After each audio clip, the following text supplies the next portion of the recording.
ఇప్పుడు DBMS subject చూద్దాం. Playlist కనుక మీకు నచ్చినట్టయితే మీ ఫ్రెండ్స్ కూడా షేర్ చేయండి. షేర్ చేసి లైక్ చేసి సబ్స్క్రైబ్ చేయమనండి. ఈ నేటి నోట్స్ చెప్తున్నా, ఈ నోట్స్ అన్ని మన డిస్క్రిప్షన్లో ఉన్నాయి, డ్రైవ్ లింక్లో. ఇంకా స్టార్ట్ చేద్దాం. టాపిక్ వైస్ ఉంటుంది. ఇప్పుడు 1.1 అంటే ఫస్ట్ చాప్టర్లో ఆ టాపిక్, 2.1 అంటే సెకండ్ చాప్టర్, అలా అనమాట. తమిళం చూస్తే మీకు అర్థమై ఉంటుంది. మనం ఫస్ట్ చాప్టర్ చూద్దాం. ఇంకా దీంట్లో ఈ ఫస్ట్ చాప్టర్లో కమాండ్స్ ఉంటాయి, డిడిఎల్, డిఎంఎల్. ఆ కమాండ్స్ మనం ప్రాక్టికల్గా కూడా చేద్దాం, కంప్యూటర్లో చేసి చూపిస్తాం. ఓకేనా? Next start chapter. First topic వచ్చేసి ఇంట్రడక్షన్ టు డేటాబేస్ డిజైన్. ఇది మన ఫస్ట్ యూనిట్. సో ఆ ఫస్ట్ యూనిట్లో మన ఫస్ట్ టాపిక్ ఏంటిది? Introduction to database. ఓకేనా? Introduction to DBMS. So DBMS గురించి తెలుసుకున్నామంటే కొన్ని కీ పాయింట్స్ చూస్తాం, కొన్ని కీ డెఫినేషన్స్ చూస్తాం. ఫస్ట్ డాటా అంటే ఏంటిది, ఇన్ఫర్మేషన్ అంటే ఏంటిది, డేటాబేస్ అంటే ఏంటిది, ఈ 3 కీవర్డ్స్ చూసుకున్నారంటే అప్పుడు నీకు డేటాబేస్ మేనేజ్మెంట్ సిస్టమ్ అంటే ఏంటో అర్థమవుతుంది. So let's go. డేటా అంటే ఏంటిది? డేటా అంటే నథింగ్ బట్ అబ్జర్వేషన్. నువ్వు ఏదైనా అబ్జర్వ్ చేస్తున్నావు, దాని અંદર రాసుకుంటున్నావు. సో ఒక అబ్జర్వేషన్ని డేటా అంటారు. అబ్జర్వేషన్ ఆర్ ఫ్యాక్ట్స్ని, రా ఫ్యాక్ట్స్ని కానీ నువ్వు అబ్జర్వేషన్ ఒక డేటా అనొచ్చు. So raw material from which useful information ఇస్తావు. ఈ డేటా నుంచే నువ్వు ఇన్ఫర్మేషన్ని డిరైవ్ చేస్తావు. ఓకేనా? డేటా అనేది బేస్మెంట్ లెక్క. ఈ డేటా నుంచే నువ్వు ఇన్ఫర్మేషన్ని డిరైవ్ చేస్తావు. అలానే ఈ డేటా వేరే ఏ ఫామ్లో ఉండొచ్చు. మేబీ ఇన్ టెక్స్ట్ ఫామ్లో ఉండొచ్చు, వాయిస్ ఫామ్ నుంచి ఉండొచ్చు, ఇమేజెస్ ఫామ్లో ఉంటుంది. ఇప్పుడు డేటా నుంచి ఇన్ఫర్మేషన్ ఎట్లా డిరైవ్ చేస్తావు? ఇప్పుడు సపోజ్ వెయిట్స్ ఉంది, ఆ వెయిట్స్ అనే డేటా, రా డేటా నుంచి నువ్వు ఇన్ఫర్మేషన్ రిట్రీవ్ చేస్తావు. లైక్ అండర్ వెయిటా, ఓవర్ వెయిటా, కరెక్ట్ ఉందా వెయిట్. సో అలా నీకు వెయిట్ ఉంటుంది. సో అది ఏ ఫామ్లో ఉండొచ్చు డేటా అనేది, టెక్స్ట్ రూపంలో అయినా, వాయిస్ రూపంలో అయినా, మెసేజెస్ రూపంలో, ఇమేజెస్ రూపంలో. సో ఏ రకంగా అయినా ఉండొచ్చు నీకు డేటా, రా డేటా.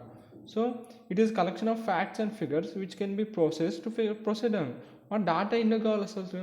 ఈ డేటా నుంచి నువ్వు ఫిల్టర్ చేసి ఇన్ఫర్మేషన్ని ప్రొడ్యూస్ చేస్తున్నావు, ప్రాసెస్ చేసి, ఈ డేటాని ప్రాసెస్ చేసి, రా డేటాని ప్రాసెస్ చేసి ఇన్ఫర్మేషన్ని రిట్రీవ్ చేసుకుంటున్నాం. అందుకే మనకు డేటా అనేది అవసరం. డేటా అంటే ఏంటిది? Collection of facts and figures ఉంటాయి అన్నమాట. అర్థమైంది కదా? ఎగ్జాంపుల్స్ చూసుకుంటే ఇప్పుడు వెయిట్స్ కానీ, prices, cost, number of items ఎన్ని సోల్డ్ అయినాయి, ఇదంటే ఒక రా డేటా. దాన్ని ప్రాసెస్ చేసి ఒక ఇన్ఫర్మేషన్ ప్రొడ్యూస్ చేస్తాం. ఇప్పుడు ఆ ఇన్ఫర్మేషన్ అంటే ఏంటో చూద్దాం. ఇన్ఫర్మేషన్ అంటే ఏంటిది? ఏదైతే డేటా ప్రొడ్యూస్ అయ్యిందో in such a way to increase the knowledge of the person uses the data. So ఇప్పుడు ఏది రా డేటా, ఇప్పుడు నెంబర్ ఆఫ్ ఐటమ్స్ సోల్డ్ అని తెలిసింది, అది ఒక నీ రా డేటా. అది నుంచి ఇన్ఫర్మేషన్ ప్రొడ్యూస్ చేస్తాం.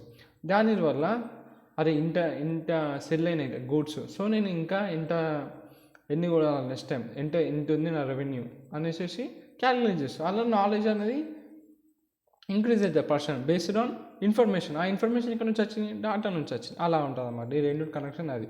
సో డేటాబేస్ టుడే మే కన్సిస్టెంట్. ఇప్పుడు ఒక డేటాబేస్ ఉంటుంది, డేటాబేస్లో ఆ డేటా అని ఉండొచ్చు, ఇన్ఫర్మేషన్ అని ఉండొచ్చు. ఓకే, ఇప్పుడు డేటాబేస్ అంటే ఏంటిది? It's nothing but collection of data. ఈ డేటా మొత్తం ఒక దగ్గర కలెక్ట్ అయితే ఉంటే దాన్ని డేటాబేస్ అంటారు, విచ్ కంటైన్ రిలేటెడ్ ఇన్ఫర్మేషన్. ఆ డేటా లోపల ఏముంటుంది? ఇప్పుడు కలెక్షన్ ఆఫ్ రిలేటెడ్ డేటానే డేటాబేస్ అంటారు.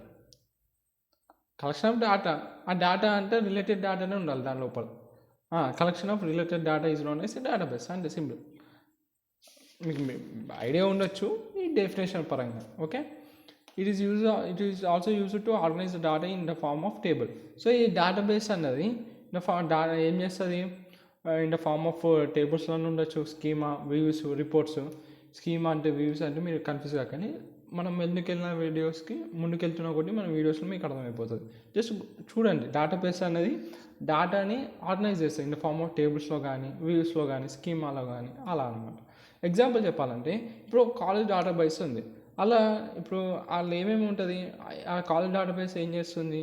ఆర్గనైజ్ చేస్తుంది. స్టాఫ్ వీళ్ళు ఫ్యాకల్టీ, వీళ్ళు స్టూడెంట్స్, వీళ్ళకి ఇంత కోర్సెస్ ఉంటాయి, వీళ్ళ కోర్స్ నెంబర్స్, అలా అంతా ఆర్గనైజ్ వేలో ఆర్గనైజ్ చేస్తుంది డేటాబేస్.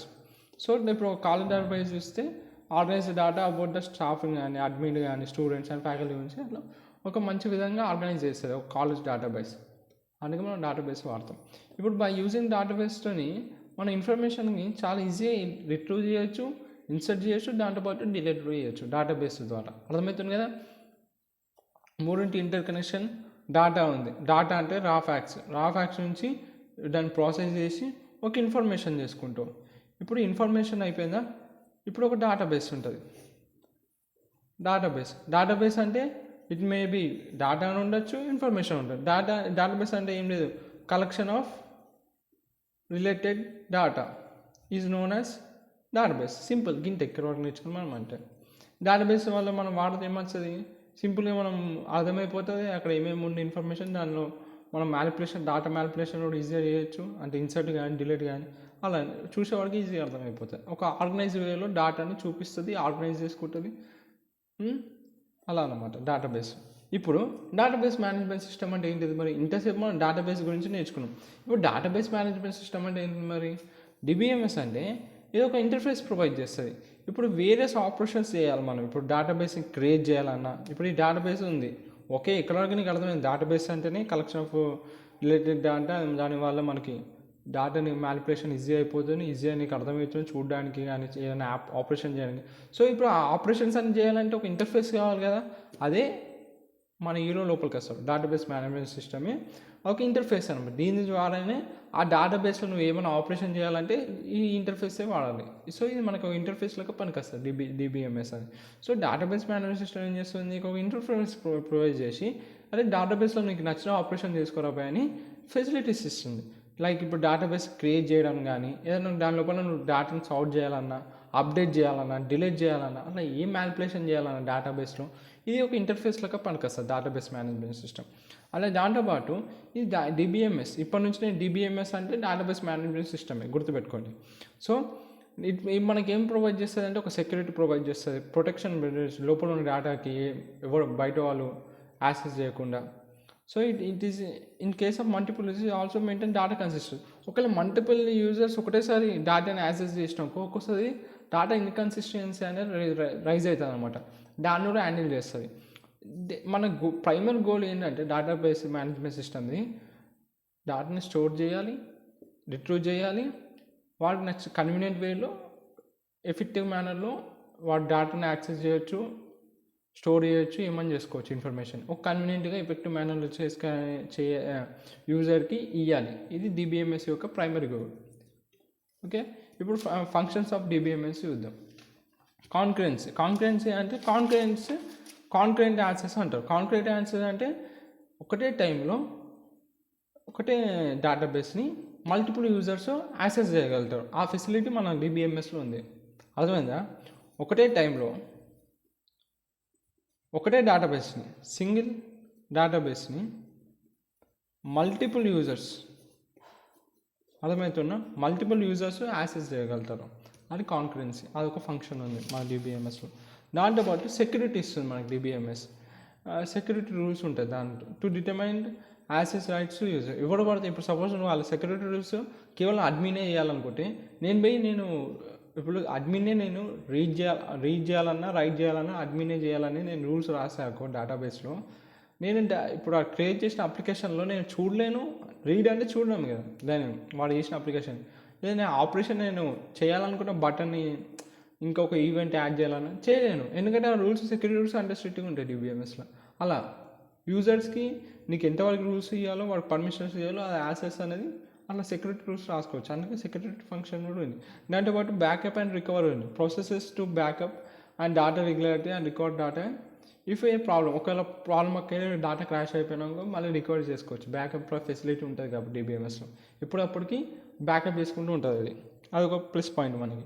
దాంతోపాటు ఇంటిగ్రిటీ అంటే ఏంటంటే డేటాబేస్ స్ట్రక్చర్ అనేది and rules improves the integrity. ఏదైతే డేటాబేస్ స్ట్రక్చర్ దీనిలో వాడేది రూల్స్ వాడతాం కాబట్టి ఇంటిగ్రిటీ అంటే ఏంటి, కంప్లీట్నెస్, డేటా యొక్క కంప్లీట్నెస్ అనేది మనం ఇంప్రూవ్ చేస్తాం. ఇది ఒక వన్ ఆఫ్ ద ఫంక్షన్. ఇప్పుడు మన అడ్వాంటేజెస్ ఆఫ్ డిబిఎంఎస్ ఏంటంటే, మనకు ఒకప్పుడు ఫైల్ మేనేజ్మెంట్ సిస్టమ్ వాడేది, మనం వాడుతుంటాం. ఒక వీడియో వస్తుంది ఫైల్ సిస్టమ్ వర్సెస్ డిబిఎంఎస్ అని. ఓకే, అప్పుడు మీకు డీటెయిల్ అర్థమవుతుంది. ఇక్కడ చూడండి, దాని గురించి ఉంటుంది. ఒకప్పుడు ఫైల్ సిస్టమ్ వాడేది మనకు చాలా కష్టాలు, డ్రాబ్యాక్స్ ఉన్నాయి. దానికోసం డిబిఎంఎస్ కనిపెట్టాం. డిబిఎంఎస్ వల్ల చాలా వరకు ఎర్రర్స్ పోయినాయి, ప్రాబ్లమ్స్ పోయినాయి. లైక్ ఇప్పుడు ఎర్రర్స్ని అప్డేట్ చేయడం కానీ, డేటా సెక్యూరిటీ వచ్చింది. దాంతోపాటు డేటా రిడెండెన్సీ డూప్లికేట్ డేటా. ఇప్పుడు నేను మనోజ్ అని పేరు వాడి మళ్ళీ ఎంప్లాయీ నేమ్ ఇంకొకటి పేరు కూడా మనోజ్ ఉంది. అలాంటప్పుడు ఏమవుతుంది, డేటా రిడెండెన్సీ అనేది క్రియేట్ అవుతుంది. కానీ డిబిఎంఎస్ దాన్ని యాడిల్ చేస్తుంది. దానికున్న కొన్ని ఏవైతే ఫెసిలిటీస్ ఉంటాయో, దానికున్న ఫీచర్స్ వల్ల ఆ డేటా రిడెండెన్సీ రాకుండా చేస్తుంది. సో అందుకే రెడ్యూస్ చేస్తుంది. ఓకే, అట్లనే గ్రేటర్ డేటా ఇంగ్రీడియంట్ అంటే complete data independent from application ప్రోగ్రెస్తో దీనికి సంబంధం లేదు, డేటాని మంచిగా చూసుకుంటుంది. అట్లనే improve data access to use of query language, SQL query language ఉంటుంది. దాని వారి డేటాని ఎవరికి యాక్సెస్ చేయాలి, ఎవరికి వాడుకోవచ్చు, డేటా పర్మిషన్స్ అంతా దీని చేతిలోనే ఉంటాయి. అట్లనే reduce data entry, storage and retrieval cost. ఒకప్పుడు డేటా స్టోర్ చేయాలన్నా, రిట్రీవ్ చేయాలన్నా, డేటా మ్యానిపులేషన్ చేయాలన్నా చాలా కాస్ట్ అయిపోతున్నాయి. దీని ద్వారా తక్కువైపోయింది. మళ్ళీ డేటాబేస్ మేనేజ్మెంట్ సిస్టమ్ ఎందుకు, need of database management system ఎందుకు, అదే డిబిఎస్ రాకముందు ఆర్గనైజేషన్స్ ఏం యూజ్ చేస్తున్నాయి అంటే డేటాని కానీ ఇన్ఫర్మేషన్ స్టోర్ చేయడానికి ఫైల్ ప్రాసెసింగ్ సిస్టమ్స్ యూజ్ చేస్తుంది. ఇప్పుడు of such systems file handling is high level language high level language. So ఈ ఫైల్ హ్యాండ్లింగ్ ఎట్లా జరుగుతుంది అంటే ఒక హై లెవెల్ లాంగ్వేజ్లో జరుగుతుంది. లైక్ సి కానీ బేసిక్ అండ్ కోబాల్ట్ అనే లాంగ్వేజెస్లో ఈ ఫైల్ హ్యాండ్లింగ్ అనేది వాడు హై లెవెల్ లాంగ్వేజ్లో రాసి చేస్తాడు. దీనివల్ల చాలా డిసడ్వాంటేజెస్ ఉండే. ఏమైనా డేటా మ్యానిపులేషన్ చేయాలన్నా వాడు సెక్యూరిటీ ఉండకపోతుంది ఫైల్ మ్యానిపులేషన్లో. అయితే ఫైల్ ప్రాసెసింగ్ సిస్టమ్ వాడుతున్నాడు ఒకప్పుడు. ఓకేనా, సో ఏవైతే ఈ డ్రాబ్యాక్స్ ఉన్నాయో ఓవర్కమ్ చేయడానికి డిబిఎంఎస్ కనిపెట్టాడు. Database manage system design to manage large amount అక్కడ లార్జ్ అమౌంట్ ఆఫ్ డేటాని మేనేజ్ చేయలేకపోతుంది. ఇక్కడ large amount of information data అన్నా ఇన్ఫర్మేషన్ అన్నా స్టార్టింగ్లో వీడియో మాట్లాడుకున్నాం కదా, ఒకటే కన్ఫ్యూజ్ అయ్యాను. డేటా అంటే రా డేటా, అక్కడ నుంచి నువ్వు డేటాను ప్రాసెస్ చేసి ఒక యూజువల్ అవుట్పుట్ వచ్చినది దాని ఇన్ఫర్మేషన్. Okay, simple. ఓకేనా, ఇక్కడ లార్జ్ అమౌంట్ ఆఫ్ ఇన్ఫర్మేషన్ నువ్వు మ్యానిపులేట్ చేయొచ్చు, డిజైన్ చేసుకోవచ్చు, మేనేజ్ చేయగలుగుతాం డిబిఎంఎస్లో. కానీ ఫైల్ సిస్టమ్లో అట్లా కాలేదు. So management of data involves in both defining structures for storage of information and providing mechanism for manipulation of information. So ఇది ఏం చేస్తుంది, లోపల ఉన్న మ్యానిపులేషన్కి కావాల్సిన మెకానిజమ్స్ ప్రొవైడ్ చేస్తుంది, ఇంకా మంచి స్ట్రక్చర్ ఇస్తుంది ఆ స్టోరింగ్ డేటాని స్టోర్ చేయడానికి. దాంతోపాటు data management first insure the safety of the information. First వాడికి సెక్యూరిటీ కావాలి వాడి డేటాకి. ఫైల్ సిస్టంలో అది ప్రొవైడ్ చేయలేకపోయింది. When the system crashes or attempts unauthorized. ఎప్పుడైనా సిస్టమ్ క్రాష్ అయినాక మనకి ఏం ఇప్పటికైనా మాట్లాడుకున్నాం కదా, బ్యాకప్ ఫంక్షన్ ఉంటుంది. ఎప్పటికప్పుడు రెగ్యులర్ బ్యాకప్ అయితే సిస్టమ్ క్రాష్ అయినా కూడా అది రికవర్ అయ్యి ఉంటుంది కాబట్టి ఈజీగా రికవర్ చేయొచ్చు. అట్లనే అన్నట్టు బయట వచ్చి వాడు డేటాను యాక్సెస్ చేయలేరు డిబిఎంఎస్ వాడినకు. కొన్ని స్పెసిఫిక్ యూజర్స్ నాకు కావాలి, వీడికి నేను రైట్ చేయాలనుకుంటే ఆ రూల్స్ రాస్తే వాడే చేయగలుగుతాడు. ఆ యూజర్సే రీడ్ కానీ రైట్ కానీ ఆపరేషన్ చేయవచ్చు వాడు చేసిన అప్లికేషన్ పైన. అట్లా సెక్యూరిటీ రూల్స్ ఉన్నాయి. సిస్టమ్ క్రాష్ అయినా డేటా బ్యాకప్ అయింది, ఇంకా నుంచి ఇంకేం కావాలి, అలా అనమాట. అందుకే మనకు డేటాబేస్ మేనేజ్మెంట్ సిస్టమ్ అనేది అవసరం. That is the need of DBMS.